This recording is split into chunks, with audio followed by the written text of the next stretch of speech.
ओम सहना भवतु सहनो भुनत्तु सह वीर्यं करवावहि तेजस्विनावदितमस्तु मामविद् विषावहै। ओम शांति शांति शांति। आज दूसरे सत्र में हम बात करेंगे श्रीमद् भगवद गीता अध्याय 4, जिसमें हमने पहले सत्र में एक भूमिका बांधी थी और हमने बात किया था कि आत्मा एक स्थिति है। फिर हमने बात किया था आत्मा और कर्म का संबंध क्या है। फिर हम बात किया था कि जो ज्ञानी व्यक्ति हो जाते हैं, जो उस प्रभु के स्थिति को प्राप्त कर लेते हैं, उसकी स्थिति क्या होती है, उसके क्या लक्षण होते हैं। फिर हमने बात किया था यज्ञ, 12 तरह के यज्ञ भगवान जी ने इस अध्याय 4 में एक नया कॉन्सेप्ट दिया है। और फिर यज्ञ और ज्ञान की महिमा, तो ये एक भूमिका हमने बांधी थी, जिसमें हमने बात किया था आत्मा एक स्थिति है, प्रभु एक स्थिति है, भगवान एक स्थिति है। और जब हम उस स्थिति को प्राप्त कर जाते हैं तो हम भी प्रभु, भगवान अथवा आत्मा जैसा बन जाते हैं। यहाँ तक हमने बात की थी। और उसमें 9वें श्लोक में अध्याय 4, चूँकि इस अध्याय का नाम ज्ञान कर्म संन्यास योग है, यानी कि renunciation of the action through wisdom and knowledge. ज्ञान के द्वारा कर्म का संन्यास, ज्ञान कर्म संन्यास, और उसका योग है ये चैप्टर 4। तो उसमें भगवान जी ने बोला कि आत्मा एक स्थिति है, व्यक्ति नहीं है। आप जिस स्थिति को प्राप्त कर लेते हैं, जिस पोस्ट और पोजीशन को प्राप्त कर लेते हैं, जिस मुकाम को हासिल कर लेते हैं, फिर आप वो व्यक्ति नहीं रहते हैं, वो स्थिति में आ जाते हैं। और हमने पिछले सत्र में बात की थी। अभी हम आत्मा का कर्म के साथ संबंध को आगे बढ़ाएंगे। और हमने बात किया था कि जो ब्रह्म के स्थिति को यथावत जान लेता है, वो फिर पुनर्जन्म नहीं लेता है, मोक्ष को प्राप्त कर लेता है। यानी जो व्यक्ति अपने कर्म के द्वारा, अपने ज्ञान के द्वारा, अपने भक्ति के द्वारा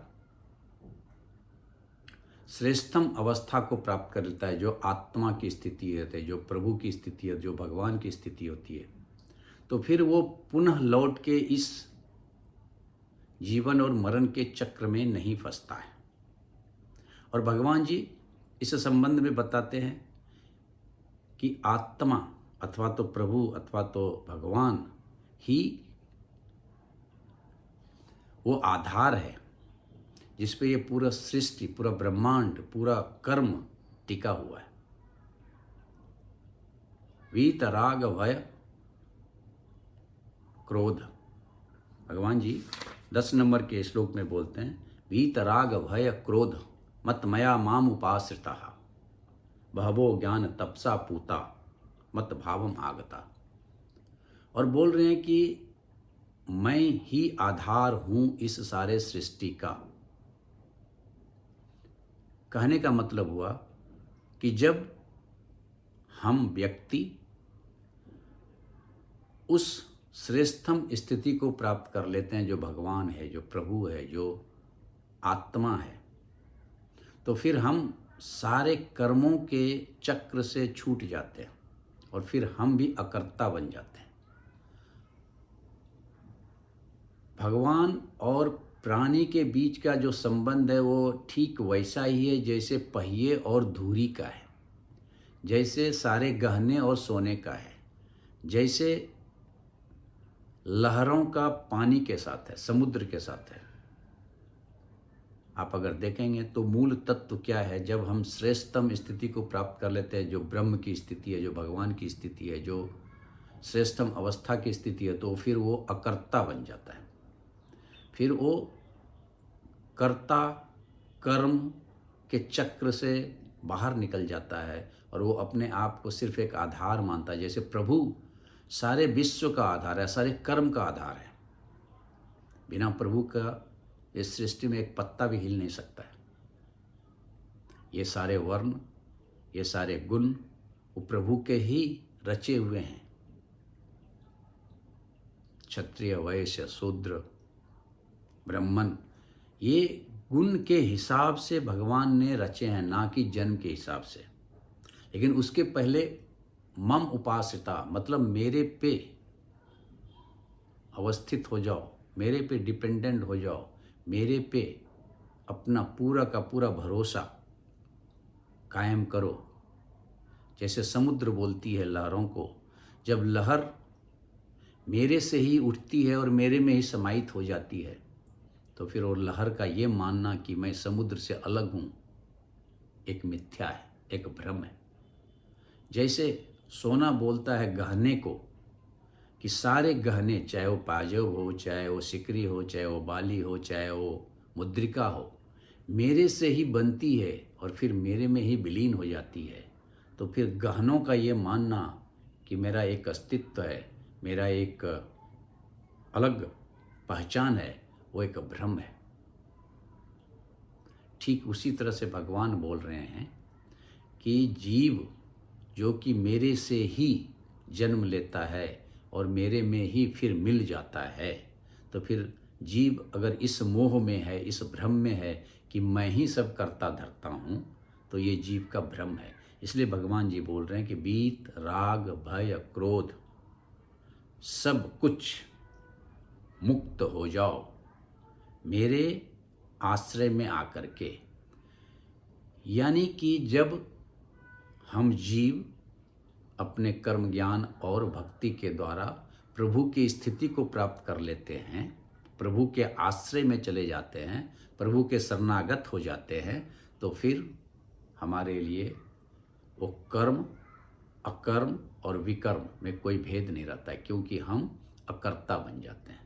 तो मूल बात जो है यहाँ पे भगवान जी का कि भगवान एक स्थिति है, हमेशा बात कर रहे हैं, भगवान एक स्थिति है और आत्मा, प्रभु या तो भगवान कंपैरेटिव लेवल में एक ही है।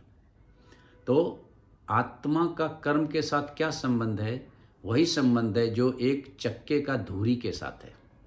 चक्का घूमता है और जब चक्का घूमता है तो गाड़ी आगे बढ़ती है, लेकिन आपने धुरी को घूमते हुए देखा? नहीं देखा, क्योंकि धुरी आधार है। लेकिन आपको बोले कि चक्का बिना धुरी का चलेगा, घूमेगा, is it possible? Is it not possible? और it is possible? No, it is not possible. धुरी के बिना कोई भी चक्का घूम नहीं सकता है, सोने के बिना कोई भी गहना बन नहीं सकता है, समुद्र के बिना कोई भी तरंग, कोई भी लहर उठ नहीं सकता है, हवा के बिना कोई भी बैलून फूल नहीं सकता है, मिट्टी के बिना कोई भी बर्तन बन नहीं सकता है। ठीक उसी तरह से ब्रह्म, भगवान या आत्मा के बिना कोई भी कर्म हो नहीं सकता है। दूसरा उदाहरण लें, मैं मूलतः उदाहरण के साथ समझाने की कोशिश करूंगा, क्योंकि हर एक श्लोक पढ़ना मुमकिन नहीं है समय के हिसाब से, तो मैं सारांश में आगे बढ़ूंगा। तो भगवान जी कर्म का संबंध आत्मा के साथ दिखाने के लिए सबसे अच्छा उदाहरण अगर है तो धुरी और चक्का, समुद्र और लहर, मिट्टी और बर्तन, सोना और गहने, हवा और बैलून, ये सारे उदाहरण के द्वारा हम बहुत ही आराम से, बहुत ही आसानी से ये समझ सकते हैं कि बिना हवा का बैलून का कोई अस्तित्व तो नहीं। लेकिन हवा को कुछ लेना देना नहीं है कि आप बड़े बैलून में उसको डाल रहे हैं, छोटे बैलून में डाल रहे हैं, हरा में डाल रहे हैं, पीले में डाल रहे हैं, उससे हवा को कुछ लेना देना नहीं। सोना के बिना किसी भी जेवर का कोई अस्तित्व नहीं, कोई भी जेवर नहीं बन सकता है सोना के बिना। लेकिन सोना का उस जेवर के बनने या ना बनने से कोई भी लेना देना नहीं है। समुद्र का लहर के उठने या लहर के मिटने से कोई संबंध नहीं है, लेकिन बिना समुद्र का लहर ना तो बन सकता है, ना उठ सकता है, ना खत्म हो सकता है।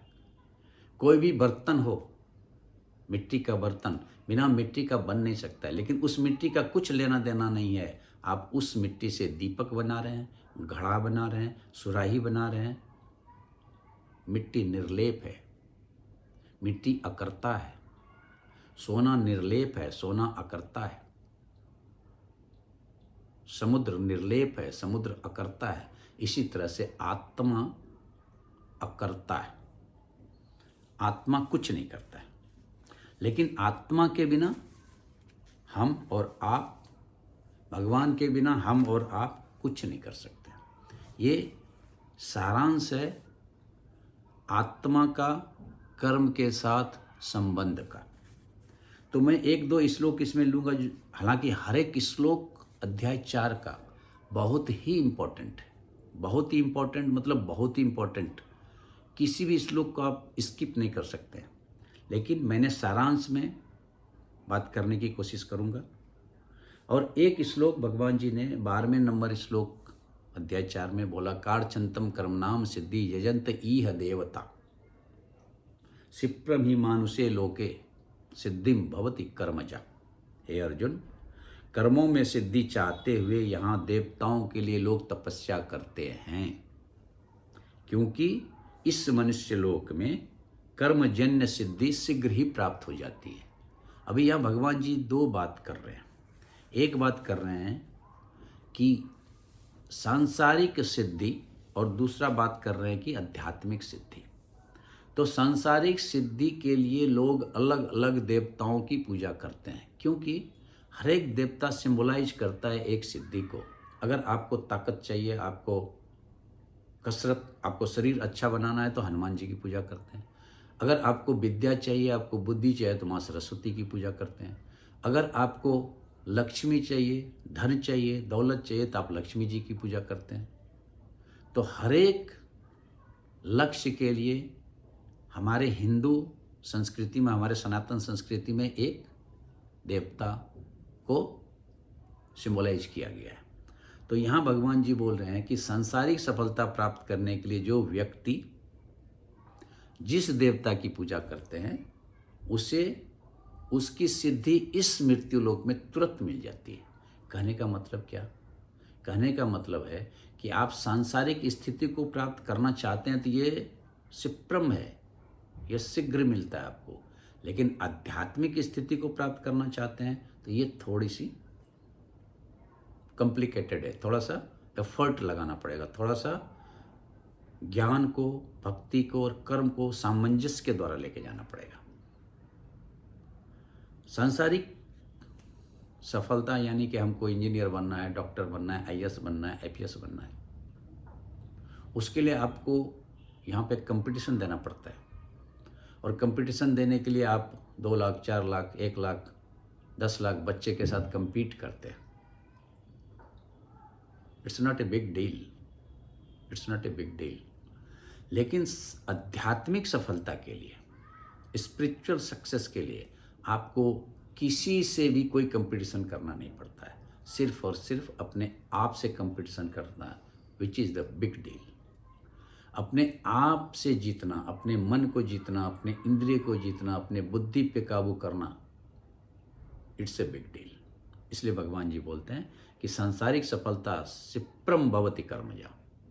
आप जो भी कर्म करोगे, जिस देवता को पूजा करोगे, आपको क्षिप्रम मतलब विद इन ए मिनट, क्षिप्रम मतलब शीघ्र आपको सफलता मिल जाएगी। ये भगवान जी बोलते हैं। और कुछ आप प्रैक्टिकली देखें कि सांसारिक सफलता की क्या क्या क्या क्या क्या क्या प्रिपरेशन होता है, और सांसारिक सफलता और आध्यात्मिक सफलता में क्या क्या फ़र्क है। सांसारिक सफलता के लिए आपको बच्चे से पढ़ाया जाता है, आपको इंजीनियर बनना है, आपको डॉक्टर बनना है। लेकिन आध्यात्मिक सफलता प्राप्त करने के लिए कोई क्लास नहीं है, कोई यूनिवर्सिटी नहीं है, कुछ भी नहीं है। सांसारिक सफलता प्राप्त करने के लिए इंस्टीट्यूशन बना हुआ है। सांसारिक सफलता प्राप्त करने के लिए लोग आपकी सहायता करने के लिए तैयार हैं। आपके पिताजी हैं, आपके माताजी हैं, आपका समाज है, आपका परिवार है, जो हर कदम पे आपके साथ खड़ा है। लेकिन आध्यात्मिक सफलता प्राप्त करने के लिए कोई भी आपके साथ खड़ा नहीं है। अगर आज कोई 20 साल का नौजवान युवक बोल दे कि मैं सन्यासी बनने जा रहा हूँ for the sake of discussion, मैं बात करूँ कि एक 20 साल का लड़का जो पढ़ने में बहुत होशियार है, जो इंजीनियरिंग में पढ़ रहा है या तो मेडिकल में पढ़ रहा है या तो वो आईएएस का कंपटीशन क्रैक कर चुका है, वो उसका पोस्टिंग है, और आकर के अपने घर में बोले कि नहीं, मुझे संसार में नहीं रहना, मुझे संसारिक नौकरी नहीं करना, मुझे तो योग में जाना है, मुझे तो स्पिरिचुअल जर्नी करना है, मुझे तो आध्यात्मिक रुचि है, तो उसके घर के कितने लोगों को अच्छा लगेगा, कितने लोगों को कंफर्ट महसूस होगा, लोगों का हालत ख़राब हो जाएगा। क्योंकि लोग आध्यात्मिक सफलता का वैल्यू नहीं जानते। और भगवान जी यही यहाँ पे बोल रहे हैं कि आध्यात्मिक सफलता मतलब ये नहीं कि हम सब कुछ छोड़ छाड़ के जंगल चले गए। आध्यात्मिक सफलता का ये मतलब नहीं कि हम लाल गेरुआ वस्त्र पहन लिए। आध्यात्मिक सफलता का ये मतलब नहीं कि हम दाढ़ी बढ़ा लिए, माला पहन लिए तो हम आध्यात्मिक सफलता प्राप्त कर लिए। आध्यात्मिक सफलता का मतलब होता है उस श्रेष्ठतम स्थिति को प्राप्त कर लेना। जब नदी समुद्र की स्थिति को प्राप्त कर लेता है तो उस स्थिति को हम आध्यात्मिक सफलता कहते हैं। इसी तरह से जब जीव ब्रह्म की स्थिति को प्राप्त कर लेता है, और ब्रह्म क्या है? ब्रह्म श्रेष्ठतम स्थिति है। आपका जो भी गोल है, आपका जो भी मिशन है, आपका जो भी डेस्टिनेशन है, उसे आप जिस तंजील के साथ जब करते हैं, with proper application of the wisdom and knowledge and proper application of the humility, यानी कि विवेक और ज्ञान के द्वारा जो कर्म के माध्यम से आप श्रेष्ठतम स्थिति को प्राप्त करते हैं, वही स्थिति ब्रह्म की स्थिति है, और उसी को आध्यात्मिक सफलता कहते हैं। सांसारिक सफलता मतलब हमारे इच्छा को पूरा करना, भोगी। लेकिन आध्यात्मिक सफलता का मतलब ज्ञानी। 4 अवस्था है, भोगी, योगी, सन्यासी, ज्ञानी। तो भोगी वो है जो सांसारिक सफलता को प्राप्त करना चाहता है, भोगी और योगी, ये दोनों का। लेकिन जो आध्यात्मिक सफलता को प्राप्त करना चाहता है, जो इच्छा को खत्म ही कर देना चाहता है, वो या तो सन्यासी या तो ज्ञानी, जो कि श्रेष्ठतम अवस्था है। सांसारिक सफलता में आपको लक्ष्य दिखता है, मुझे आईएएस करना है, मुझे आईपीएस करना है। लेकिन आध्यात्मिक सफलता में आपको लक्ष्य दिखता नहीं है, क्योंकि ब्रह्म आत्मा अज है, सनातन है, दिखता नहीं है। और जब जो चीज़ दिखता नहीं है वो बिकता नहीं है। इसलिए आज का समय में मैं देखता हूँ कि जहाँ पे गाना बजाना ढोल झाल बहुत होता है, उस कार्यक्रम को लोग अच्छा प्रवचन का कार्यक्रम मानते हैं। जबकि गीता इतना प्रसिद्ध नहीं हुआ लोगों के बीच में, क्योंकि गीता में गाना बजाना ढोल झाल नहीं हो सकता है, not possible. It's a class, ये एक क्लास के तरह हम लोग इसे पढ़ते हैं, इसे समझते हैं, क्योंकि ये जीवन जीने की एक कला है। मैं किसी को अच्छा या किसी को बुरा नहीं कर रहा हूँ। तो वही बोलता है आध्यात्मिक सफलता दिखता नहीं, सांसारिक सफलता दिखता है, ताम झाम, उसमें रजस ज़्यादा होता है। लेकिन आध्यात्मिक सफलता में सत्व ज़्यादा होता है। सांसारिक सफलता में खतरा बहुत कम दिखता है लोगों को। क्या होगा, हम कम्पीट नहीं करेंगे, क्या होगा, हमारा कुछ धन का लॉस हो जाएगा। लेकिन आध्यात्मिक सफलता में लोगों को खतरा बहुत दिखता है। अरे बाप रे, मेरा बेटा सन्यासी बन जाएगा, मेरा बेटा शादी नहीं करेगा, मेरा वंश कैसे चलेगा, इत्यादि इत्यादि। तो इसलिए संसार की सफलता जो है वो सिप्रम है, लेकिन आध्यात्मिक सफलता सिप्रम नहीं है। और भगवान जी बोलते हैं कि आत्मा ब्रह्म भगवान ही ये सारे वर्ण, ये सारे गुण के हिसाब से रचे हैं, लेकिन फिर भी वो अकर्ता है, निर्लेप है, चातुर्वर्ण्यम मया सृष्टम गुण कर्म विभागसु तस्य कर्तारम माम विद्धि अकर्तारम अव्ययम। भगवान जी बोल रहे हैं, अर्जुन, मैं ही चारों वर्णों का कर्ता धरता हूँ, लेकिन वो करते हुए भी मैं उससे निर्लेप हूँ, क्योंकि न माँ कर्माणि लिम्पन्ति, मैं मतलब भगवान ना तो किसी कर्म में लिप्त होता है, ना मैं कर्म फले अस्प्रिया, और ना ही मुझे किसी कर्म फल की इच्छा रहती है। भगवान जी बोल रहे हैं अर्जुन को, इति माम यो अभिजानाति, और मुझे जब बात कर रहे हैं भगवान जी, तो मेरी अवस्था को, और भगवान की अवस्था क्या है? श्रेष्ठतम अवस्था, आत्म साक्षात्कार के बाद की अवस्था, तीनों गुणों की बाद की अवस्था, तीनों अवस्था के बाद की अवस्था।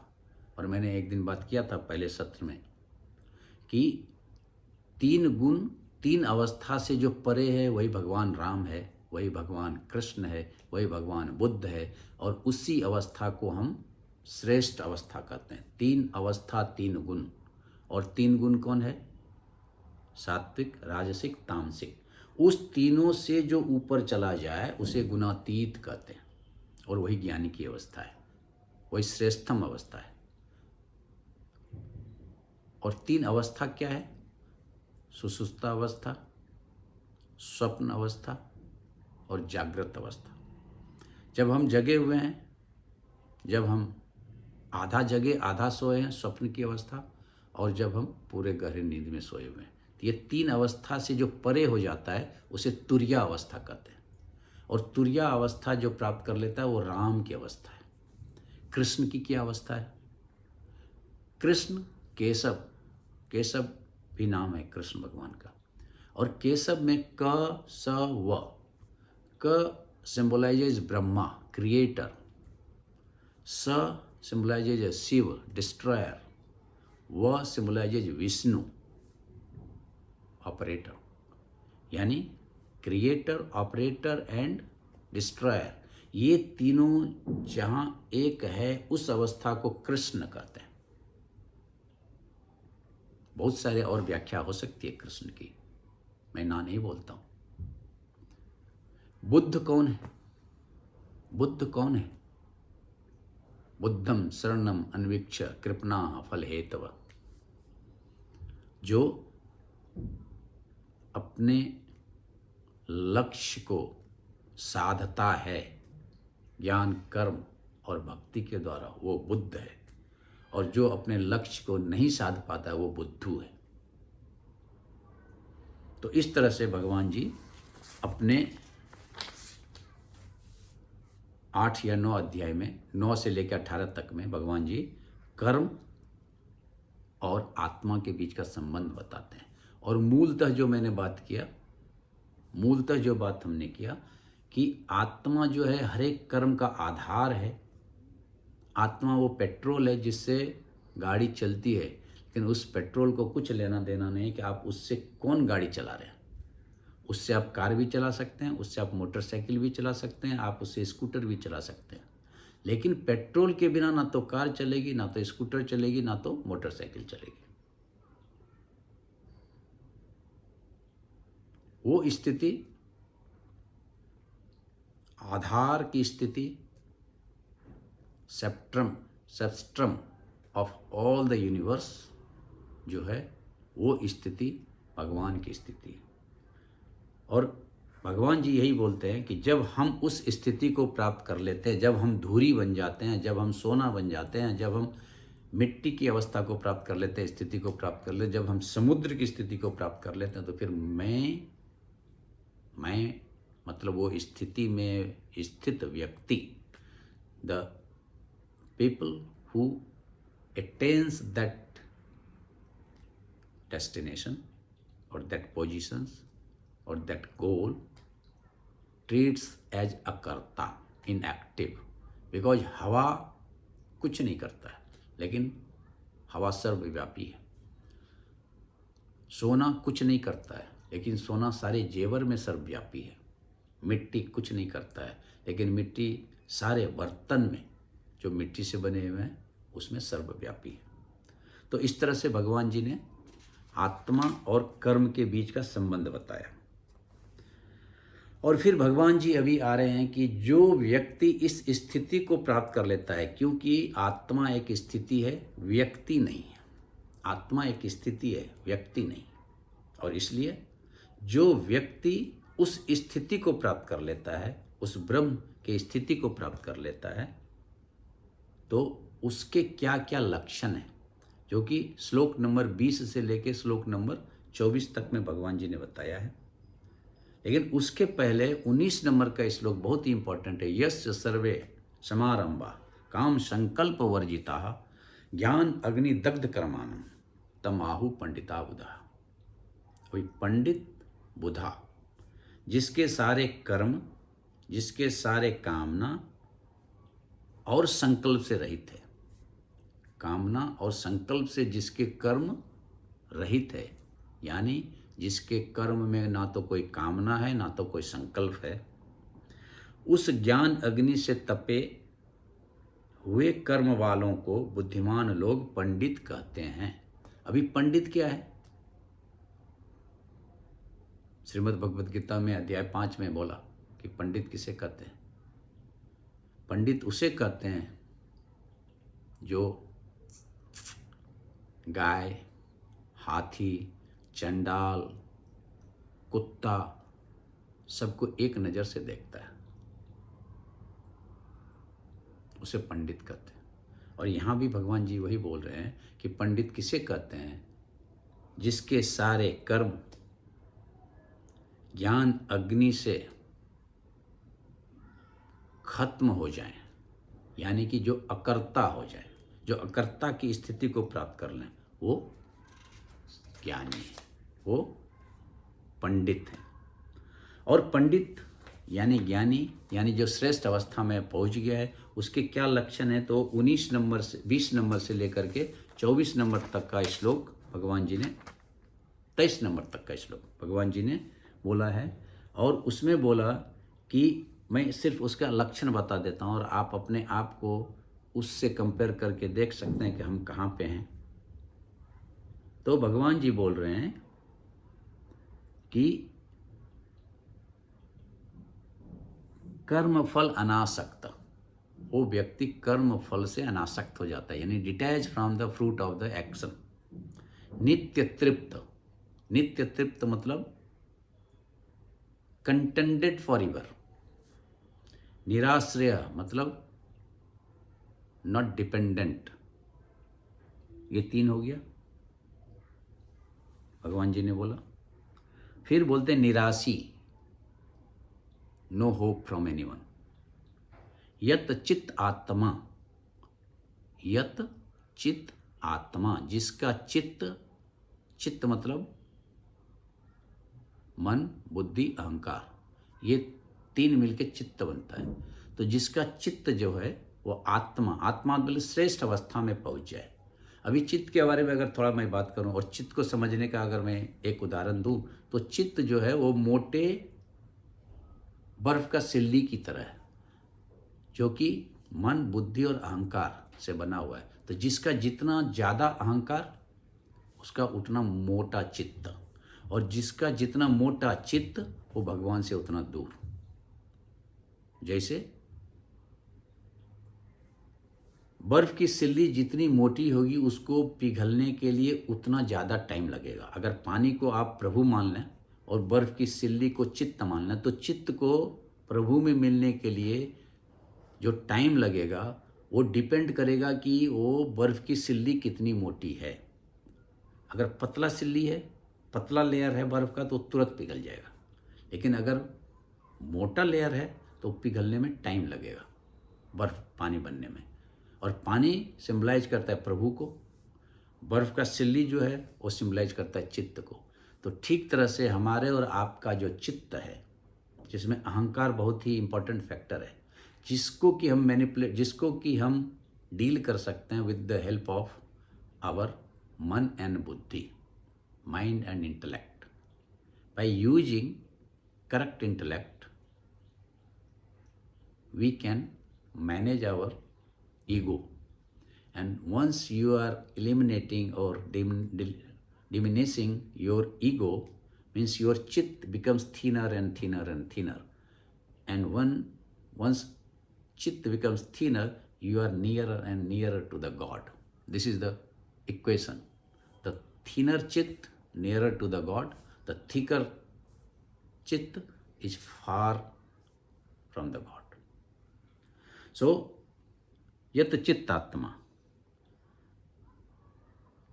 त्यक्त सर्व परिग्रह, परिग्रह में मतलब ऑनरशिप, पोसेशन, जो पोसेशन को छोड़ देता है।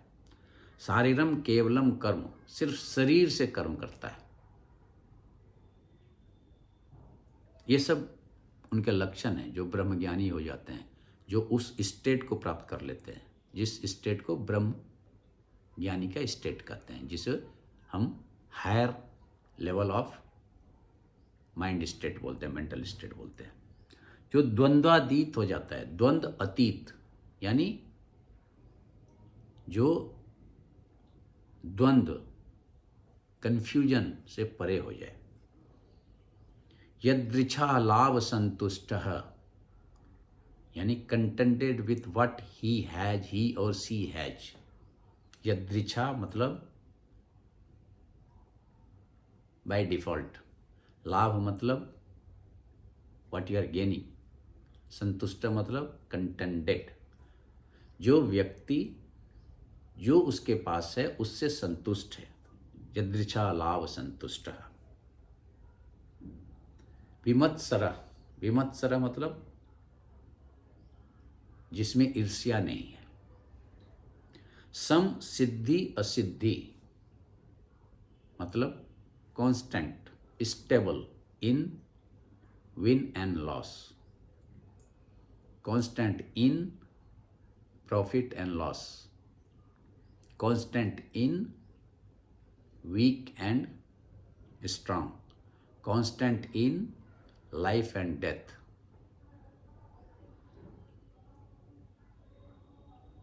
गत संगस्य मुक्तस्य, यानी कि आसक्ति से मुक्त, फ्री फ्रॉम अटैचमेंट। ये सारे गुण जिसमें हैं वो ब्रह्म स्थिति के गुण हैं, और that you can achieve when you get the state of ब्रह्म। जब आपकी स्थिति ब्रह्म की हो जाती है, आत्मा की स्थिति हो जाती है, भगवान की हो जाती है, तो आपके गुण जो हैं इन सारे गुणों से मिलने लगते हैं। क्योंकि ये सारे गुण वाले जो व्यक्ति हैं उसके सारे जो कर्म होते हैं वो करते हुए भी वो कर्म से डिटैच रहते हैं। अगेन बॉटम लाइन, वो धूरी बन जाते हैं, वो गहना बन जाते हैं, गहना नहीं सोना बन जाते हैं, वो मिट्टी बन जाते हैं, वो पेट्रोल बन जाते हैं, वो समुद्र बन जाते हैं, जो सारे कर्मों का आधार होता है लेकिन कर्म से निर्लेप होता है। इसलिए भगवान जी बोलते हैं कि ये सारे जो लोग हैं कृत्वा अपि न निबद्धते, कर्म करते हुए भी बनता नहीं है।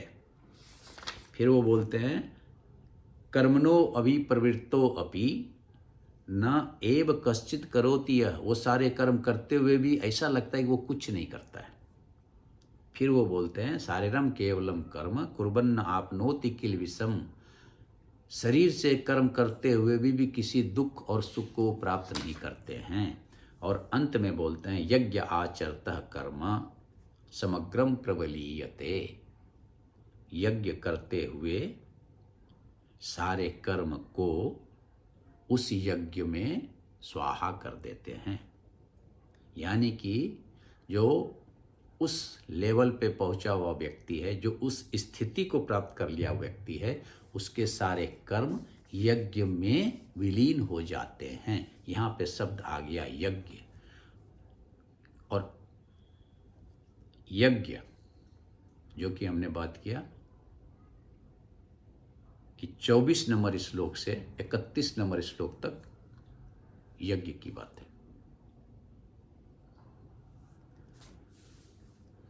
अभी हम अगला टॉपिक जो चैप्टर 4 में है, जिसे हम यज्ञ कहते हैं। और इसमें श्लोक नंबर 24 से लेकर के श्लोक नंबर 31 तक भगवान जी ने एक नया डेफिनेशन दिया है यज्ञ का। और इसके पहले अध्याय 3 में भी भगवान जी ने श्लोक नंबर 9 में अर्जुन को बोला, यज्ञ अर्थान कर्मणि अन्यत्र लोक अयम कर्म बंधना। हे अर्जुन, तुम यज्ञ के लिए कर्म करो। यज्ञ अर्थान कर्मणि लोक अन्यत्र कर्म बंधनः तदर्थम कर्म कौन्तेय, उसके लिए कर्म करो। मुक्त संग समाचरः, सम आचरण के साथ, अनासक्ति के साथ तुम यज्ञ के लिए कर्म करो। भगवान जी ने अध्याय 3 में भी बोला है। जब अध्याय 3 हम करेंगे तो हम विशेष अध्याय 3 के श्लोक को लेकर चलेंगे। लेकिन यहाँ जो भगवान जी ने एक नया डेफिनेशन दिया यज्ञ का, वो हमारे और आपके लिए बहुत ही उपयोगी है अगर हम और आप थोड़ा सा यज्ञ को समझने की कोशिश करें तो भगवान जी यज्ञ का एक नया डेफिनेशन दे रहे हैं। कन्वेंशनल यज्ञ क्या है? कन्वेंशनल यज्ञ में क्या होता है? कन्वेंशनल यज्ञ में होता है एक हवन कुंड होता है, उसमें हम कोई चीज़ की आहुति डालते हैं, घी जौ ये सब की आहुति डालते हैं, उससे अग्नि प्रज्वलित होती है। उससे क्या प्रज्वलित होता है? अग्नि प्रज्वलित होता है। और फिर अग्नि के बाद क्या होता है? धुआं निकलता है। तो 4 पहलू हमने बताया। पहला हवन कुंड, दूसरा आहुति, तीसरा अग्नि प्रज्वलित होना, और चौथा जब यज्ञ खत्म हो जाता है तो सारे जल के क्या बचते हैं? राख बचते हैं। इस चारों को अब थोड़ा समझिए। सारांश में जो हमारा हवन कुंड है ये हमारा कर्म क्षेत्र है, फील्ड ऑफ एक्शन बोलते हैं। और हमारे शरीर में 24 कर्म क्षेत्र हैं। 5 ज्ञान इंद्रियां, 5 कर्म इंद्रियां, 5 तत्व 15 हो गए, 5 विषय तो 20 हो गए, फिर मन बुद्धि चित्त अहंकार 24 हो गए। तो ये 24 फील्ड ऑफ एक्शन है हमारे शरीर में। और ये हमारा शरीर जो है ये हवन कुंड है। अभी भगवान जी जो डेफिनेशन दे रहे हैं, हमारे और आपके नीचे से जमीन खिसका देगी। हम और आप क्या समझते हैं यज्ञ को? कि पंडित जी आएंगे, एक हवन कुंड बनाएंगे, उसमें अग्नि जलाएंगे और उसमें आहुति डालेंगे जौ का अथवा तो घी का, उससे धुआं निकलेगा, वो मंत्र जाप करेंगे, दैट्स ऑल यज्ञ। बट यज्ञ इज नॉट दैट। कन्वेंशनल यज्ञ वो है, बट इन स्पिरिचुअल लैंग्वेज यज्ञ is nothing but all actions perform by you and me is यज्ञ। Now understanding is, if all actions performed by you and I is yagna, and as per the conventional way, the yagna should be pure, or the purpose of yagna is to purify the environment. So here also, when we understand it properly, means all the actions performed by you and I, the purpose of this action is to purify the field of actions, means purify the body, mind, intellect. That is the bottom line. तो हवन कुंड हमारा कर्म क्षेत्र है, आहुति हमारा कर्म है, एक्शन। जो भी हम एक्शन करते हैं वो हमारा आहुति है। जो अग्नि प्रज्वलित होता है वो हमारा कर्म का गति है। कर्म का गति मतलब स्पीड ऑफ आवर एक्शन।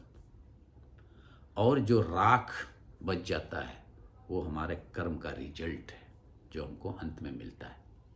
तो हम day in and day out 24/7 कुछ ना कुछ यज्ञ करते हैं, पहला चीज।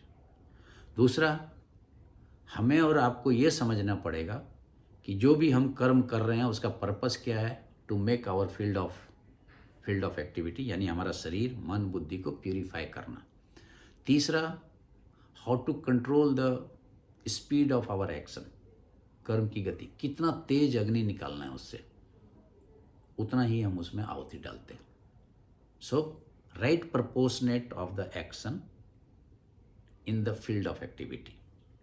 That will produce the right proportion of the Agni, means the speed of the action.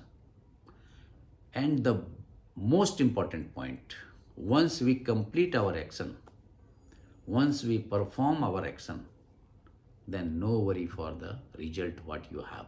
इसलिए भगवान जी ने तीसरे अध्याय का 47वां श्लोक में बोला, कर्मण्येवाधिकारस्ते मा फलेषु कदाचन माम कर्म फल हेतु भू मा तु संग अस्तो कर्मणि. Don't worry for the result of the karma. Just you focus on the karma, because yagna means nothing but the combination of these four. First is Havan Kund. Second is action, कर्म. Third is कर्म की गति. और चौथा परिणाम, कर्म का result, कर्म का फल. और इस पे भगवान जी आगे बात करते हैं. फिर से 12 तरह के कर्म का बात यहाँ पे किया भगवान जी ने. और 12 तरह का कर्म जो है वो मैं सिर्फ बताता हूँ आपको, मैं उसको सारांश में आपको बताऊँगा. और 1 या 2 श्लोक हम वहाँ से लेंगे जो इम्पोर्टेंट मुझे लगा, जो कि सरल है समझने में. पहला है बाह्यमुखी, एक्सट्रोवर्ट. एक्सट्रोवर्ट मतलब क्या? अगर मेरे पास बहुत ज़्यादा इच्छा है, अगर मेरे पास बहुत ज़्यादा डिजायर है, हमारी कामनाएं बहुत ज़्यादा है, तो हम एक्सट्रोवर्ट होते हैं, हम काम करते हैं. और वो कर्म संसारिक होता है, यानी कि देवता की पूजा ज़्यादा करते हैं. और जब हम वो कर्म करते हैं, अभी हमने बात किया कि सांसारिक सफलता प्राप्त करना बहुत ही ईजी है. तो जब सांसारिक सफलता प्राप्त करना बहुत ईजी है, और जब आप सांसारिक सफलता प्राप्त कर लेते हो, तो आप में ईगो आ जाता है, अहंकार आ जाता है. और वो अहंकार फिर आपको भगवान से दूर करता है. क्योंकि एक इक्वेशन ये भी है, God plus ego is equal to man, man minus ego is equal to God. Again I repeat, हमारे गुरु जी कहते हैं कि man minus ego is equal to God.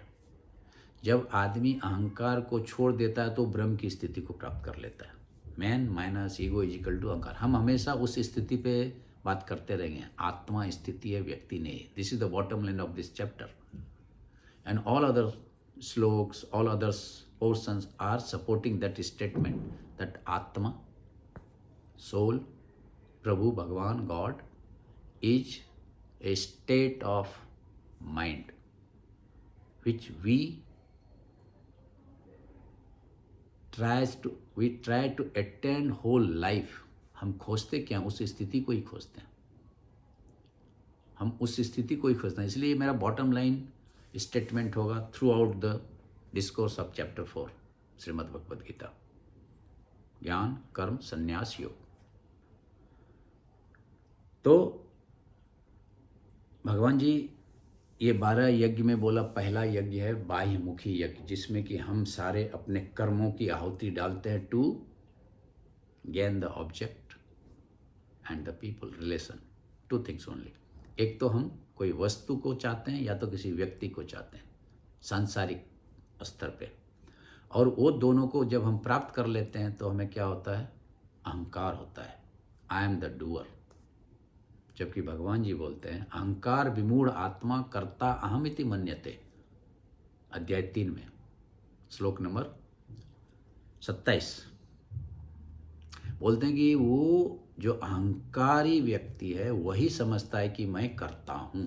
लेकिन जो तत्ववत्त है, जो तत्ववेत्ता है, जो ज्ञानी है, जो ब्रह्म स्थिति को प्राप्त कर लिए, वो बोलते हैं कि गुना गुणेषु वर्तन्ते इति मत्वा न सज्जते, कि हम सारे कर्म अपने गुणों के अधीन होकर के करते हैं.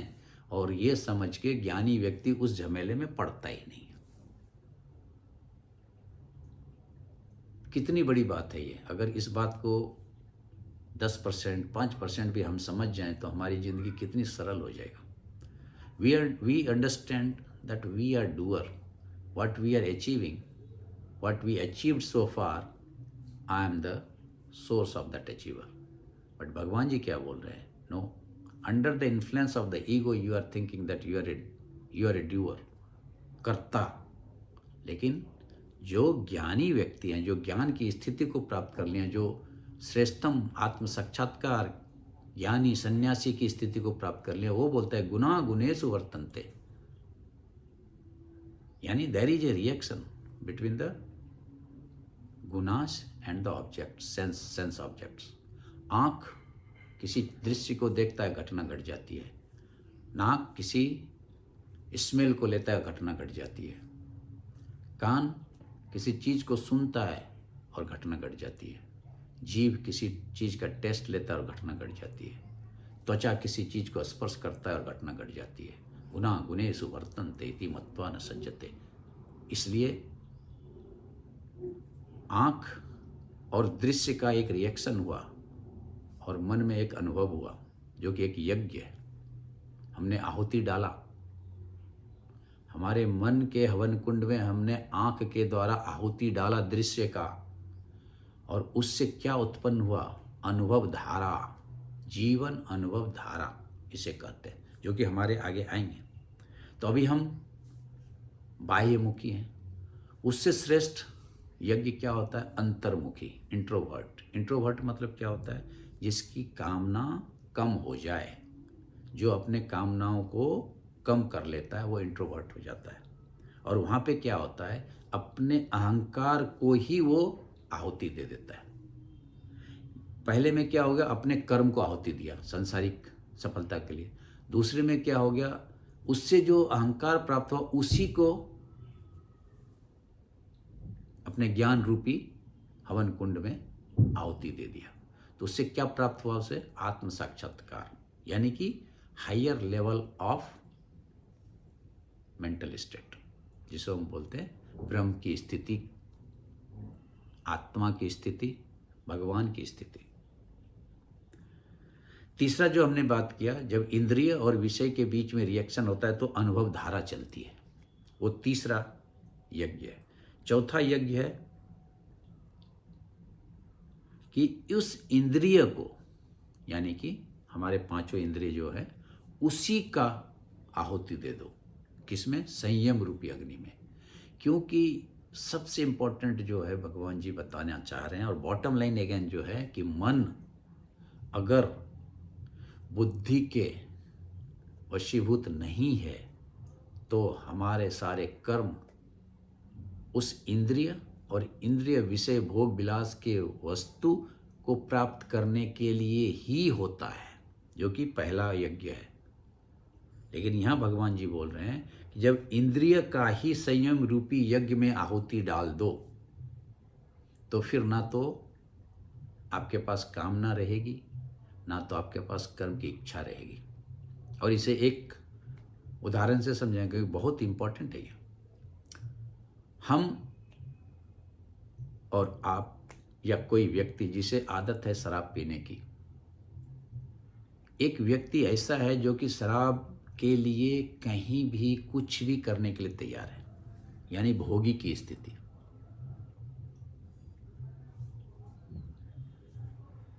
इच्छा है उसमें भोग की, और वो कंट्रोल नहीं कर रहा है। जो करना है वो कर रहा है भोग के लिए, भोगी की स्थिति।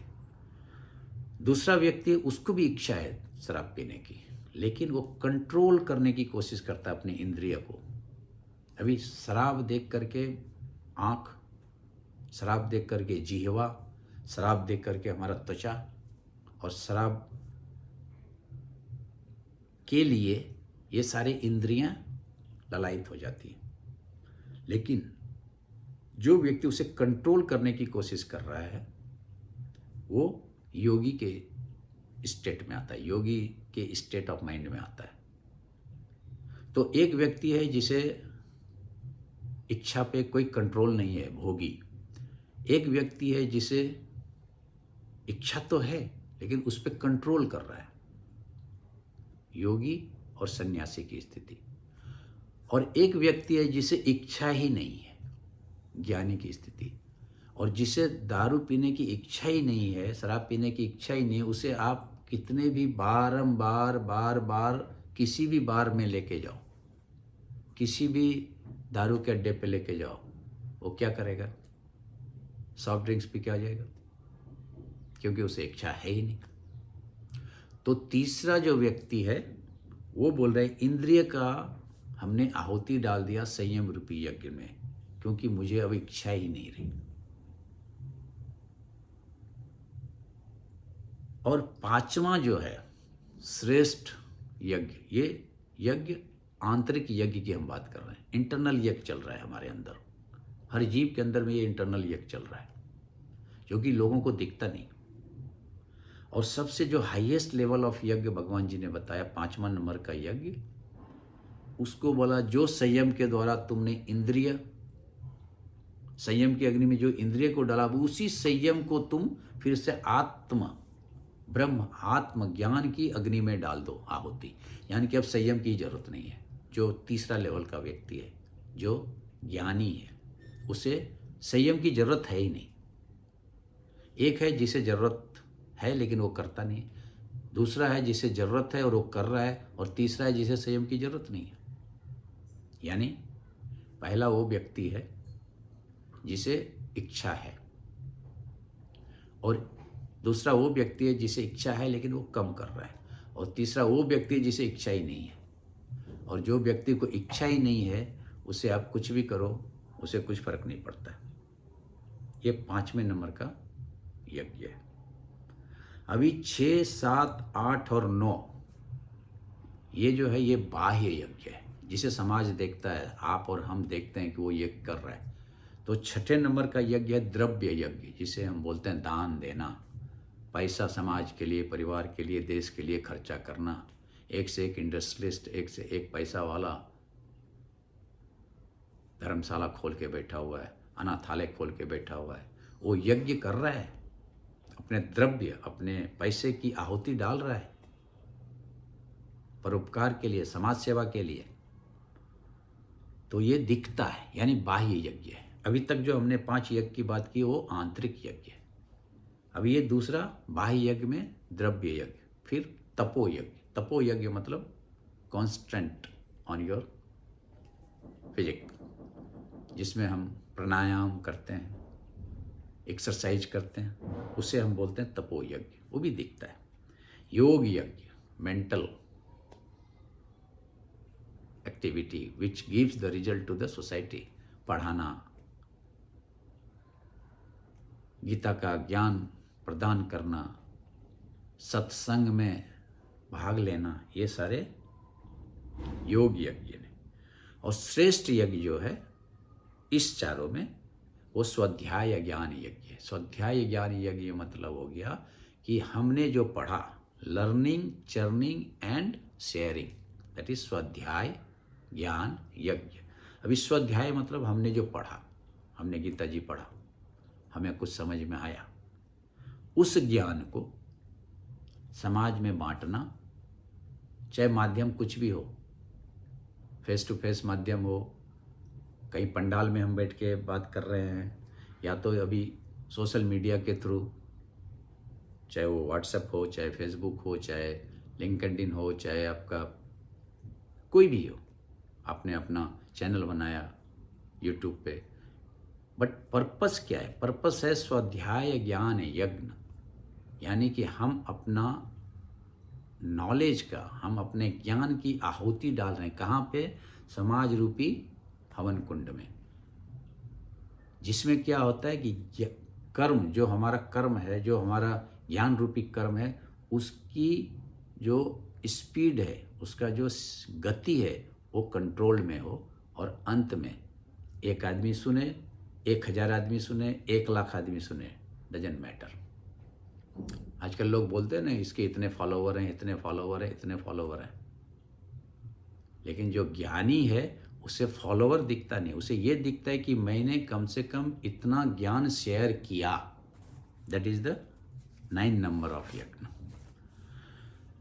10 और 11 यज्ञ जो है वो शारीरिक यज्ञ है, प्राण और अपान।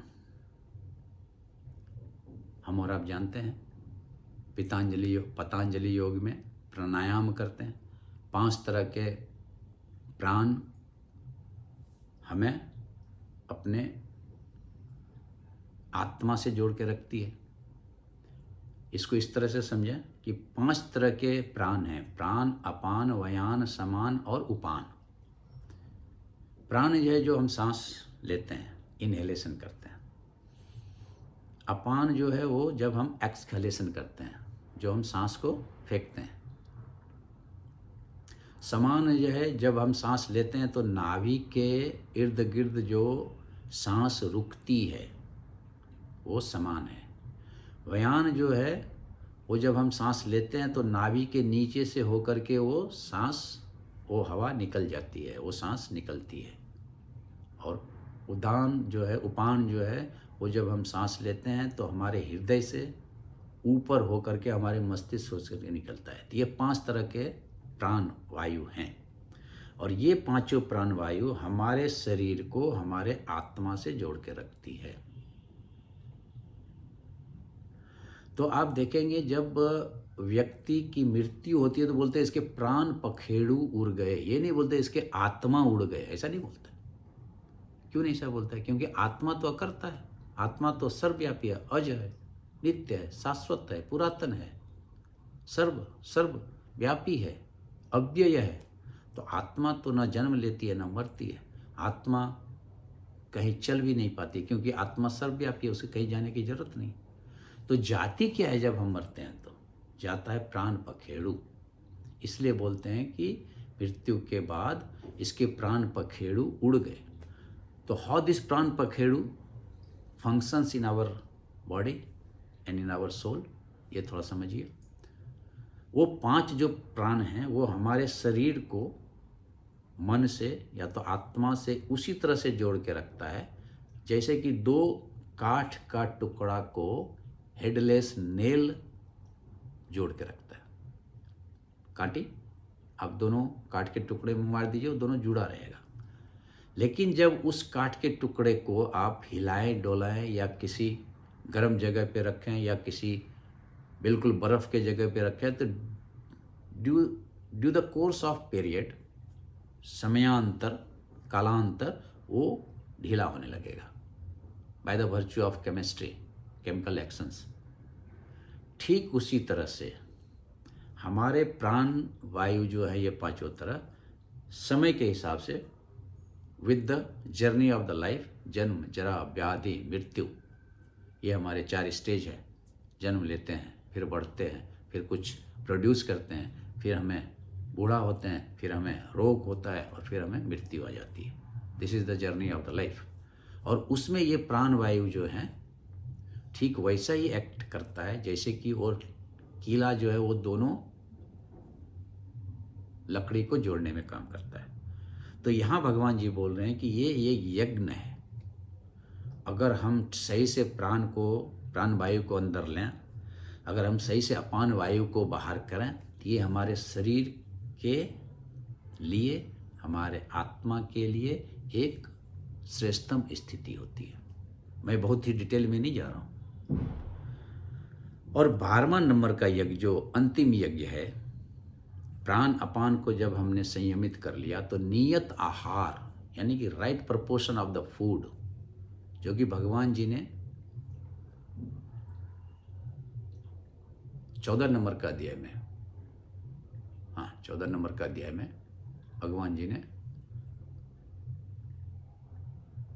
तीनों गुण के हिसाब से खाने का वर्णन किया है। आहार, तो जो सात्विक आहार है, वो जो तामसिक आहार है, जो रासिक आहार है, और खाना। और उसको ऐसा आप समझ लें कि अगर आपने फ्रेश अंगूर को खरीद के लाया और खाया, वो सात्विक खाना है। उसी अंगूर का जूस आपने बना लिया, रस निकाल लिया और फ्रिज में रख दिया, दूसरे दिन खाया, वो राजसिक खाना है। और उसी अंगूर से आपने शराब बना लिया और उसको आपने खाया या पिया, तो वो तामसिक खाना है, इन वेरी ब्रीफ। तो यहाँ भी भगवान जी बोल रहे हैं कि नियत आहार के द्वारा आप प्राण और अपान को आत्म संयम रूपी हवन कुंड में जब आपने डाला और उससे जो शक्ति मिला आपको, शारीरिक शक्ति, उसे फिर से समाज में दे देना और समाज के लिए उपयोगी करना, that is the 12th number of the यज्ञ। और ये 12वां नंबर का यज्ञ, ये 12 नंबर का यज्ञ भगवान जी ने बताया। अभी इसमें जो मैंने बोला कि मैं कुछ यज्ञ, एक या दो यज्ञ की बात करूँगा, तो उसमें बोलता है द्रव्य यज्ञ, तपो यज्ञ, योग यज्ञ चापरे, स्वाध्याय ज्ञान यज्ञ यततः संसित व्रता।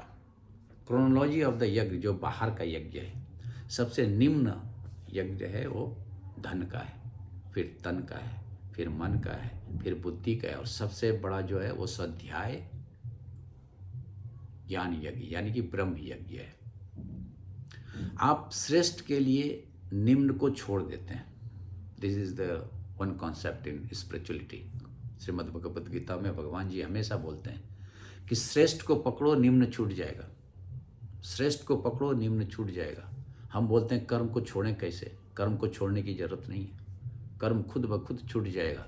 कैसे छूटेगा? जब श्रेष्ठ कर्म को अपना लेंगे। आपका साइकिल पे चढ़ना कब छूट गया? जब आपने बाईसाइकिल खरीदी। आपका बाईसाइकिल में स्कूटर खरीदी। स्कूटर पे चढ़ना कब आपने बंद कर दिया? जब आपने कार खरीदी। यानी श्रेष्ठ चीज मिलते जाती है, निम्न चीज छूटते जाती है। श्रेष्ठ इच्छा होते जाती है, निम्न इच्छा छूटते जाती है। आपने खिलौने से खेलना कब बंद कर दिया? बचपन में आपको एक हाथ में खिलौना दे, एक हाथ में 100 रुपया दे, आप क्या लेंगे? खिलौना लेंगे। लेकिन जब आपकी उम्र बढ़ जाती है, एक हाथ में खिलौना दे, एक हाथ में 100 रुपया दे, क्या लेंगे आप? 100 रुपया नहीं, क्योंकि आपका इच्छा जो है श्रेष्ठ होते गया और निम्न इच्छा खत्म होते चला गया। We need not to think too much about the getting rid of the karma, desires, happiness, sadness, because it goes away ultimately when you pick up the higher desire. This is the bottom line of this yajna. So higher desire को, higher कर्म को, higher destination को, higher mission को आप choose करें, आपके नीचे के सारे कर्म, सारे डिजायर वैसे ही खत्म हो जाएंगे जैसे आप एक लकड़ी का टुकड़ा लें और उस पर छोटे बड़े गड्ढे जो होते हैं, सबसे बड़े गड्ढे को आप मार्क करें और उसे आप घसना शुरू करें, उसे निकालना शुरू करें। जब तक वो निकलेगा आप देखेंगे उससे जितने भी छोटे गड्ढे थे ऑटोमेटिकली वो चले जाते हैं, because you have chosen the higher one. ठीक उसी तरह से आपके सारे कर्म, आपके सारे इच्छाएं छोटे छोटे तब ऑटोमेटिक खत्म हो जाएंगे जब आप बड़े कर्म, बड़े डिजायर, बड़े गोल को अडॉप्ट कर लेंगे। सो ये भगवान जी कर्म के बारे, यज्ञ के बारे में बताया और बोल रहे हैं कि ये पांचों में जो श्रेष्ठ यज्ञ है वो है स्वाध्याय ज्ञान यज्ञ। पांचवा यज्ञ यहाँ पे नहीं बताया जो ब्रह्म यज्ञ है। पहला इन्होंने बताया धन का यज्ञ, दूसरा बताया तन का यज्ञ, तीसरा बताया मन का यज्ञ, चौथा बताया बुद्धि का यज्ञ। 4 यज्ञ बताए यहाँ पे, द्रव्य यज्ञ, तपो यज्ञ, योग यज्ञ, स्वाध्याय ज्ञान यज्ञ। 4 यज्ञ बताए, लेकिन 5वां यज्ञ है जो भगवान जी ने यहाँ नहीं लिखा, लेकिन सारे श्रीमद् भगवद गीता में लिखा कि ब्रह्म यज्ञ जो श्रेष्ठ है। और जैसे जैसे आप श्रेष्ठ को पकड़ते जाएंगे नीचे का छूटते जाएगा। तन के लिए आप धन का कुर्बानी कर सकते हैं, मन के लिए आप तन का कुर्बानी कर सकते हैं, बुद्धि के लिए आप धन, तन, मन तीनों का कुर्बानी कर सकते हैं, और ब्रह्म के लिए ये सारे चीज कुर्बान कर सकते हैं। क्योंकि ब्रह्म का जो स्टेट है, अगेन आई एम सेइंग, आत्मा जो है वो एक स्थिति है, व्यक्ति नहीं है। और आत्मा की स्थिति, ब्रह्म की स्थिति के लिए आप बुद्धि, मन, तन और धन, इसकी स्थिति को त्याग कर सकते हैं। उदाहरण के लिए आपके पास 1 लाख रुपया है, धन है आपके पास, आपको कोई ऑपरेशन कराना है, बीमारी हो गया, आप उस 1 लाख रुपया को तुरंत त्याग कर देंगे। आपके पास एक अच्छा चॉकलेट है, उसे आप खाते हैं, आपको जीव का आनंद प्राप्त होता है। लेकिन उसी चॉकलेट को आप नहीं खा के आप अपने नाता नाती, पोता पोती को देते हैं। खाने से आपको 2.5 मिनट का सुख मिला, लेकिन उसको देने से आपको 2 दिन, 4 दिन, 5 दिन, 10 दिन तक सुख मिलेगा। मैंने अपना पोता पोती को दिया था। आपने मैट्रिक में कभी अपने ज़माने में आईसी में, कभी अपने ज़माने में इंजीनियरिंग में, कभी अपने ज़माने में टॉप किया, वो बुद्धि का सुख है। आप रिटायर हो गए, आप घर में बैठे हैं, आपका पोता पोती, आप बाहर जाते हैं समाज में, आप बोलते हो मैंने तो टॉप किया था। वो टॉप किए हुए जमाना बीत गया, लेकिन आपको बुद्धि का सुख अभी भी है।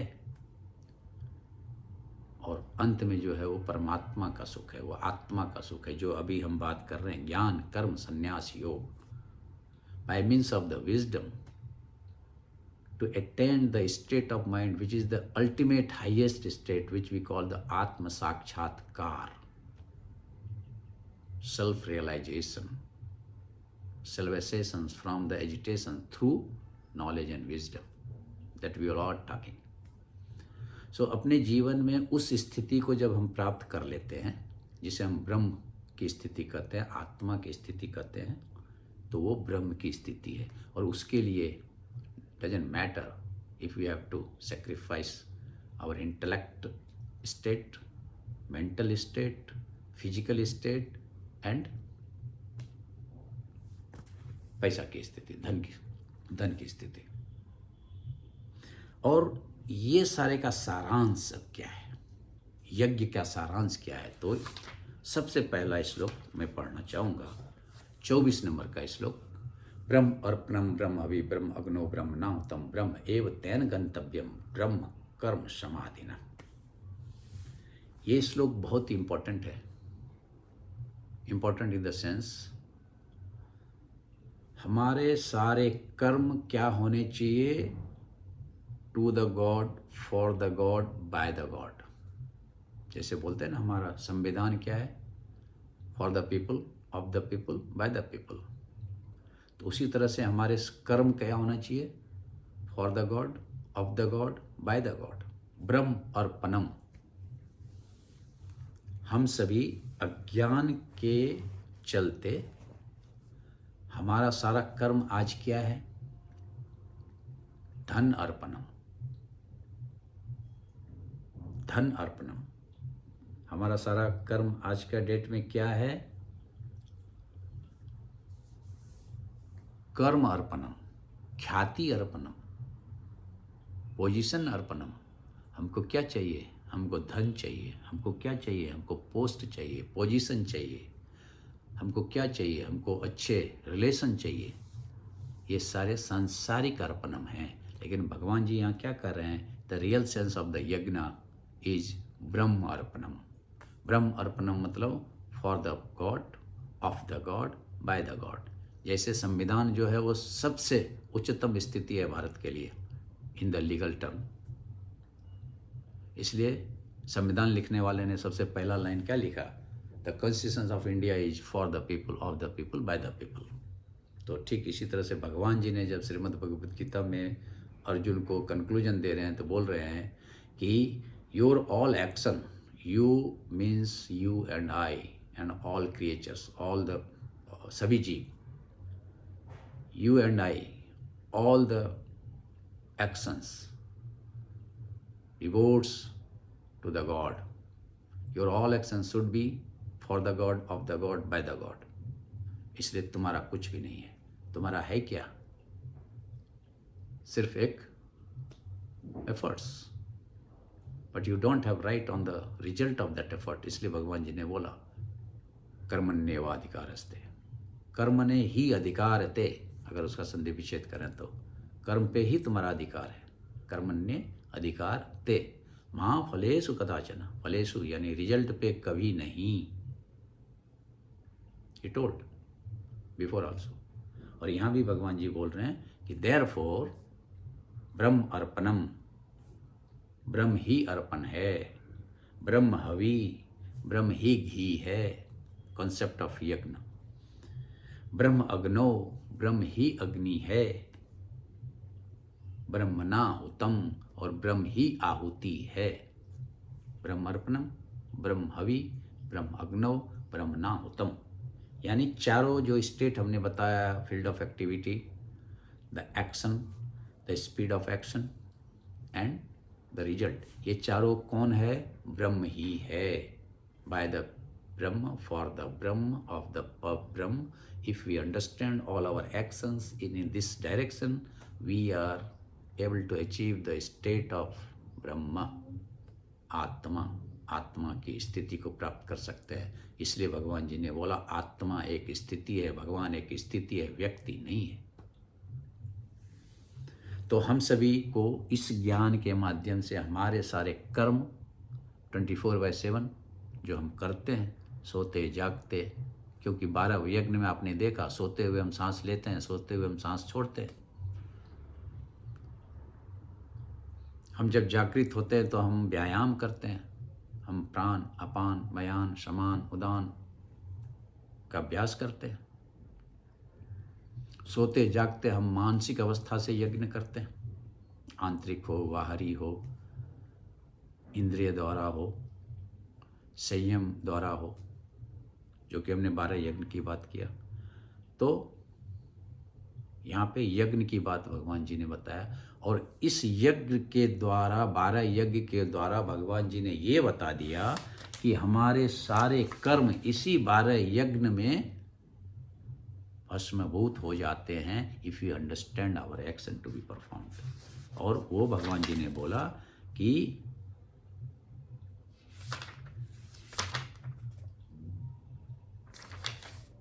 द्रव्य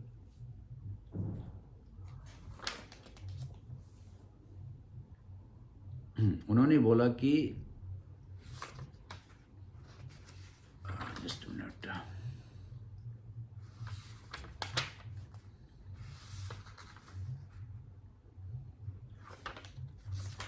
कर्म जान विद्धि तान सर्वान, भगवान जी ने बोला ये सारे यज्ञ जो हैं ये हमारे कर्म से ही उत्पत्ति होती है, ऐसा तो जान।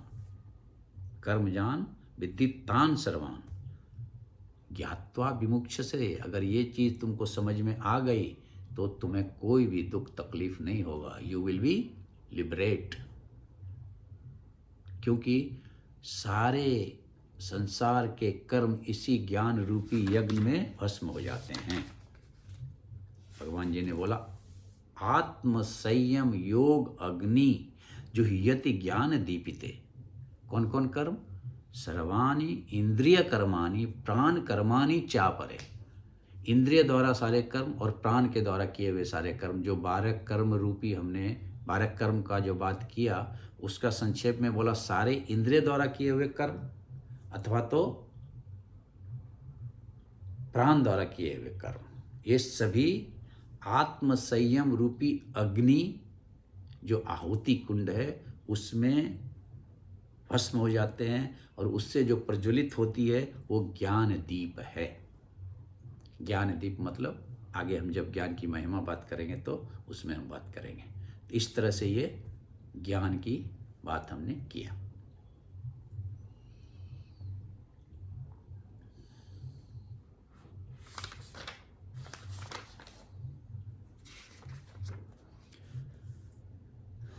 अभी हम बात करेंगे श्रीमद् भगवद गीता 4 लास्ट टॉपिक्स, ज्ञान और यज्ञ की महिमा। उसके पहले जस्ट हम फिर से रिकैप्चुलेट करें अगर तो इसमें क्या है कि भगवान जी ने बोला आत्मा ही करता है, आत्मा एक स्थिति है, आत्मा अकर्ता है। कर्म करते हुए अकर्म की स्थिति को प्राप्त करना ही हमारा एक ध्येय है। सारे कर्मों को इस तरह से करो जैसे वो ब्रह्म अर्पणम है, ब्रह्म हवि है, ब्रह्म अग्नि है, ब्रह्म उत्तम है, और ब्रह्म के लिए सारे कर्म इस संसार में हैं। To change our mindset from the कर्म अर्पणम टू ब्रह्म अर्पणम। क्योंकि भगवान जी ने 18वें अध्याय में भी बोला यत् प्रवृत्ति भूतानाम येन सर्वमिदं ततम् सर्वकर्माणि तम अभ्यर्चम सिद्धिम विन्दति मानवा। 46 नंबर का वर्ष है 18 नंबर अध्याय, कि जिससे सारे प्रकृति बनी है, यत् प्रवृत्ति भूतानाम, ये सारे जीव, भूतानाम मतलब सारे जीव गुण के आधार पे जिससे बने हैं, येन सर्वम इदम ततम, एंड जिससे हम सभी जीव व्याप्त हैं, यानी कि which pervades in all of us and by which we all are created, तम अभ्यर्चम सर्वकर्माणि, उसके चरणों में अपने कर्म को अर्पण कर दो, सिद्धिम विंदति मानवा, तो फिर सारे जीव सिद्धि को, आत्म साक्षात्कार को, आत्मा की स्थिति को, ब्रह्म की स्थिति को प्राप्त कर लेंगे। And that is a very important verse in 18th chapter Moksha Yoga, श्लोक नंबर 46। Very important verse. ऐसे बहुत सारे श्लोक्स हैं, बहुत सारे श्लोक हैं। और भगवान जी इस अध्याय में, 5वें नंबर के अध्याय में, 18 नंबर के अध्याय में बहुत बार ये बोल चुके हैं कि आत्मा एक स्थिति है, व्यक्ति नहीं है। आत्मा अकर्ता है, आत्मा आधार है, आत्मा के बिना कोई कर्म नहीं हो सकता है, लेकिन आत्मा को उस कर्म से कुछ लेना देना नहीं है। बहुत बार बोल चुके हैं और हमने अभी बताया। और 5वें नंबर का अध्याय, 5वें नंबर का अध्याय, 14 नंबर का श्लोक, 15 नंबर का श्लोक भी भगवान जी ने यही बोला। 18 नंबर का अध्याय, 61 नंबर का श्लोक में भगवान जी ने यही बोला, ईश्वर सर्वभूतानां हृदय अर्जुन तिष्ठति। 10 नंबर का श्लोक, 10 नंबर का अध्याय, 20 नंबर का श्लोक में भगवान जी ने यही बोला, अहम आत्मा गुणाकेषु सर्वभूताशय स्थितः, अहम आदि मध्यम च सर्वभूतानां अन्तेव च। मैं ही आदि हूँ, मैं ही मध्य हूँ, मैं ही अंत हूँ सारे जीव का, और मैं सारे जीव के हृदय में बसने वाला आत्मा भी हूँ। लेकिन उतना करते हुए भी भगवान जी ने क्या बोला कि मैं ना कर्तृत्वम ना कर्माणि लोकस्य सृजति प्रभु ना च कर्म फल संयोगम स्वभाव तु प्रवर्तते। चैप्टर 5 श्लोक नंबर 14। ना कर्तृत्वम ना कर्माणि, ना तो कर्म ना तो कर्म फल, ना कर्तृत्वम ना कर्माणि लोकस्य सृजति प्रभु। ये जो दुनिया है ये मैंने नहीं बनाया, भगवान जी बोल रहे हैं। आई एम टेकिंग 2 मिनट्स, क्योंकि इस चैप्टर को समझने के लिए कुछ श्लोक समझने पड़ेंगे जो इस चैप्टर में नहीं है। ना कर्माणि ना कर्तृत्वम, तो ये संसार बना कैसे अगर भगवान जी को कुछ मतलब नहीं है। बोलता है लोकस्य सृजति प्रभु, प्रभु मतलब इच्छा, डिजायर। हमारा जो इच्छा है, हमारा जो डिजायर है, हमारा और आपका डिजायर ही हमारा संसार बनाता है। मैंने 5वें नंबर का जब चैप्टर किया था तो उसमें ये बताया हूँ, और ये मेरे यूट्यूब पे अवेलेबल है। ना च कर्म फल संयोगम, और कर्म फल भी मेरा फील्ड ऑफ एक्टिविटी या मेरा फील्ड ऑफ इंटरेस्ट नहीं है। स्वभावते प्रवर्तते, and that is created by the virtue of all 3 gunas, सत्व, रज और तम। जैसा जिसका गुण, उसके हिसाब से उसका डिजायर, उसके हिसाब से उसका संसार। इसलिए हम और आप अपना परिवार चूज करते हैं, अपना माता पिता चूज करते हैं, अपना समाज चूज करते हैं अगले वर्थ में। Be careful on that. तो अभी अंतिम जो हम बात कर रहे हैं कि यज्ञ और ज्ञान की महिमा, और इसे अगर मैं कंक्लूड करना चाहूँ तो भगवान जी ने बोला कि ज्ञान अगर आपको मिल गया तो आपके सारे कर्म को उसी तरह से भस्म कर देंगे जिस तरह से कि एक जलती हुई अग्नि सारे ईंधन को भस्म कर देता है। यथा ईंधांसि समृद्ध अग्नि भस्मात् कुरुते अर्जुन, ज्ञान अग्नि सर्वकर्माणि भस्मात् कुरुते तथा। श्लोक नंबर 37 चैप्टर 4 ज्ञान कर्म संन्यास योग। भगवान जी बोल रहे हैं जिस तरह से अग्नि जलते हुए अग्नि सारे ईंधन को भस्म कर देते हैं। What does it mean? सर्व इंद्रिय कर्माणि प्राण कर्माणि चापरे आत्म संयम योग अग्नि जुह्यते ज्ञाने दीप्ते। मैंने पहले बात किया, और उसी लहजे पे यहाँ भगवान जी बोल रहे हैं सारे ईंधन, चाहे सऊदी अरबिया का ऑयल का कुआं क्यों ना हो, उसमें आप आकर लगा दो, it will not extinguished till all the while are burnt. जितना भी अग्नि में आप ईंधन डालोगे, अग्नि तब तक जलते रहेगी जब तक कि सारे ईंधन खत्म नहीं हो जाते हैं। उसी तरह से जितने भी कर्म हैं, आप ज्ञान अग्नि में डालो, सारे कर्म जल जाएंगे और आपको ज्ञान दीप की प्राप्ति होगी, जिसको कि हमने अभी पहले बोला, ब्रह्म अर्पणम ब्रह्म अभि ब्रह्म अग्नो ब्रह्म नाहुतम ब्रह्म एव तेन गंतव्यम ब्रह्म कर्म समाधिना। तो जब आपको ज्ञान हो जाता है तो 39 नंबर का श्लोक बहुत ही इंपॉर्टेंट है। श्रद्धावान लभते ज्ञानम तत्परम संयत इंद्रिया ज्ञान लब्ध्वा पराम शांति अचिरेण अधिगच्छति। बहुत important. And this is now the conclusion of the chapter 4। Conclusion पे भगवान जी आ रहे हैं। क्या कंक्लूजन पे आ रहे हैं? कि श्रद्धावान जो है, श्रद्धा क्या है? मैंने पहले भी बात किया है, अभी मैं बहुत ही शॉर्ट में बता दूं कि श्रद्धा is the capability in you, श्रद्धा is in capability to you to accept any thought till it becomes yours.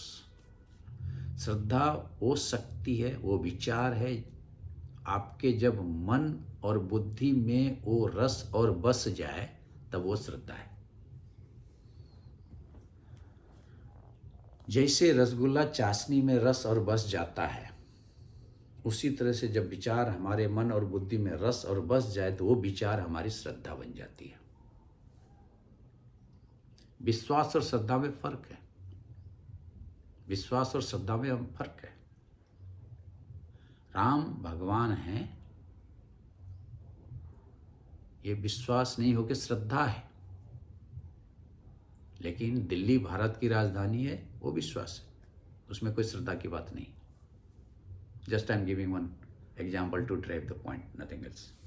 सो श्रद्धावान लभते ज्ञानम, श्रद्धावान जो है दैट अटेन्स द ज्ञान विजडम तत्पर संयत इंद्रिय by two means, by means of tatpar means will gist and zeal and gist action, tatpar. Sanyat indriya means to restrain the sense organs. By two means we do that. So tatpara sanyat indriya. और ज्ञान लब्ध्वा, when you attain the ज्ञान, param shanti, the ultimate peace, अचिरेन, तुरंत गच्छति, प्राप्त कर लेता है। जब आप ज्ञान प्राप्त कर लेते हो तो आपको अचिरेन शांति की प्राप्ति हो जाती है।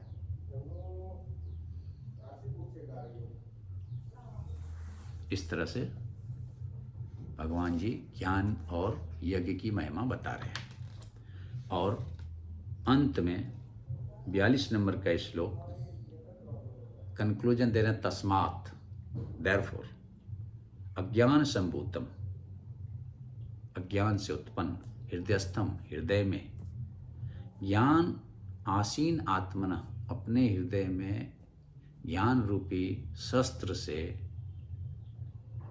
अज्ञान से उत्पन्न संशय को छित्वा, काट दो। क्या वर्ष है, क्या कंक्लूजन भगवान जी दे रहे हैं। तस्मात् अज्ञान संभूतम, अज्ञान से उत्पन्न संशयम, संशय को, छित्वा, काट दो। किससे? हृदयस्थम ज्ञान आसीन आत्मन, अपने, आसीन मतलब तलवार, अपने तलवार से। वो तलवार क्या है? हमारा ज्ञान, जो हमने इस चैप्टर में अभी तक प्राप्त किया।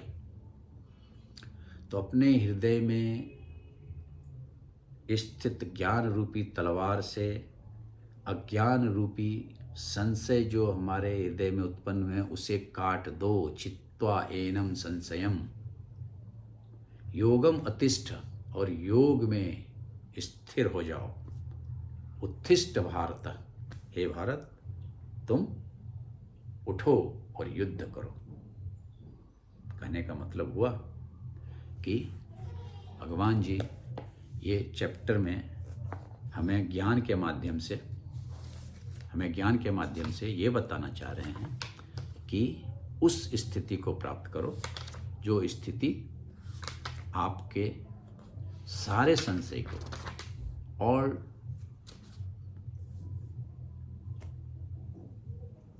जो ड्युअलिटी है उसे खत्म कर देगा bye means of the ultimate wisdom which you will attain after achieving that ultimate state of the mind which we call the Brahma Sthiti. With that I conclude the session of the chapter 4 Gyan Karm Sannyas Yoga. Om Tat Satiti Srimad Gitasu Upanishadsu Brahma Vidyayam Yog Shastre Sri Krishna Arjuna Sambade Gyan Karm Sannyas Yogo Nam चतुर्थो अध्यायः। ओम